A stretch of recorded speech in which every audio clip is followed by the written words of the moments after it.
دفاعی بجٹ کے حوالے سے مفروضات، اصل حقائق کیا ہیں؟ ناظرین، پاکستان میں جون کا مہینہ انتہائی اہمیت کا حامل ہے، جس میں بجٹ پیش کیا جاتا ہے۔ جو ہی بجٹ کی تاریخ کا تعین کیا جاتا ہے تو بجٹ سے جڑے مختلف سوالات ذہن میں جنم لیتے ہیں، جن میں دفاعی بجٹ سب سے زیادہ موضوع بحث بن جاتا ہے۔ اس حوالے سے بہت سے مفروضات میڈیا پلیٹ فارمز پر سامنے آتے ہیں جن کا حقائق سے کوئی تعلق نہیں ہوتا۔ دفاعی بجٹ کو مفروضوں اور حقائق کی روشنی میں پرکھا جائے تو ان مفروضات کی حقیقت کھل کر سامنے آتی ہے۔ جی ڈی پی کے فیصد کے طور پر پاکستان کا دفاعی بجٹ بھی 80 کی دہائی سے مسلسل کم ہو کر جی ڈی پی کے 5.5% سے اب تک کی تاریخ کے سب سے کم قیمت پر مالی سال 2023-24 میں جی ڈی پی کا 1.7% ہے۔ گلوبل فائر پاور انڈیکس کے مطابق بھارت دنیا کی چوتھی بہترین فوج ہے، جبکہ پاکستان اس فہرست میں 9ویں نمبر پر ہے۔ گلوبل فائر پاور انڈیکس 60 سے زیادہ عوامل کے اعداد و شمار دیکھنے کے بعد فہرست مرتب کرتا ہے۔ ان عوامل میں ملک کی جی ڈی پی، آبادی،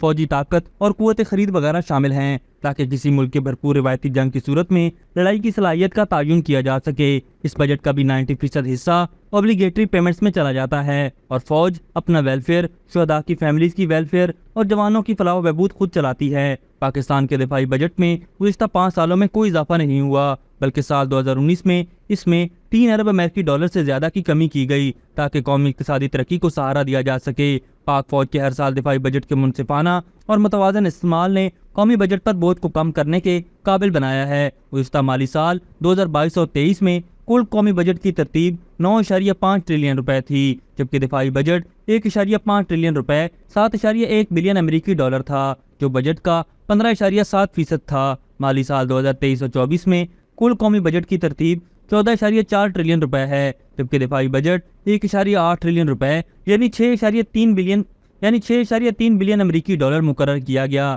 جو بجٹ کا صرف 12.5% بنتا ہے، جس سے یہ پاکستان کی تاریخ کے دفاعی بجٹ کا سب سے کم فیصد مختص ہے۔ اس کا مطلب ہے کہ کل قومی بجٹ کی ترتیب پچھلے سال کے مقابلے میں 53.6% بڑھی ہے، لیکن اس کے برعکس دفاعی بجٹ میں پچھلے سال کے مقابلے میں 3% سے زیادہ کی کمی آئی ہے۔ گزشتہ مالی سال 2022 اور 23 میں دفاعی بجٹ میں فوج کا حصہ قومی بجٹ کا 7.6% تھا۔ اس سے بھی اس مالی سال 2023 اور 24 میں قومی بجٹ کے صرف 5.69% یعنی 824 بلین روپے میں کافی حد تک کم کیا گیا ہے۔ اس کے ساتھ ساتھ دفاعی خدمات کے اس تخمینے میں فوجیوں کو وردی اور سویلین ملازمین کو ادا کی جانے والی تنخواہیں اور الاؤنسز بھی شامل ہیں۔ انتظامی اخراجات میں ٹرانسپورٹ، پیٹرولیم، تیل، راشن، علاج اور ٹریننگ وغیرہ، اسلحہ اور گولہ بارود کی درآمد اور متعلقہ خریداریاں، سول ورکس شامل ہیں۔ پاکستان کے دفاعی بجٹ میں گزشتہ 5 سالوں میں کوئی اضافہ نہیں ہوا، بلکہ سال 2019 میں اس میں سے 3 ارب امریکی ڈالر سے زیادہ کی کمی کی گئی، تاکہ قومی اقتصادی ترقی کو